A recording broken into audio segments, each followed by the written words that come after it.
Yellow colour का dustbin इस्तेमाल करना है। और ये जो ब्लैक कलर का डस्टबिन है, इसमें हमें घरेलू हानिकारक कूड़ा डालना है। घरेलू हानिकारक कूड़े का मतलब है जैसे कि कांच, थिनर की बोतल, पेंट का डिब्बा, या हम घर में जो भी कॉस्मेटिक का सामान इस्तेमाल करते हैं, ये सारी चीजें घरेलू हानिकारक कचरे में आती है। तो अलग अलग करके, यानी कि अलग अलग डस्टबिन में ही रखना है।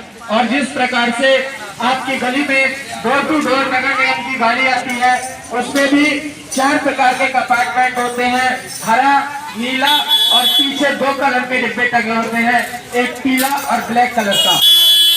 तो हमें सभी लोगों को मिलकर स्वच्छ सर्वेक्षण नगर विकास विभाग गाजियाबाद करना है। और जो ब्लू कलर का डस्टबिन है, उसमें हमें सूखा कूड़ा डालना है। सूखे कूड़े का मतलब है जैसे किसी भी चीज का रैपर या रद्दी, कागज, पेपर, ये सारी चीजें सूखे कचरे में आती है। और जो तीसरा डस्टबिन है येलो कलर का, इस येलो कलर के डस्टबिन में हमें सैनिटरी कूड़ा डालना है। सैनिटरी कूड़े का मतलब है जो भी मेडिकल से संबंधित कचरा होता है, पीपीई किट, गिलव्स, मास्क, इंजेक्शन या यूज करी हुई पट्टी, ये सारी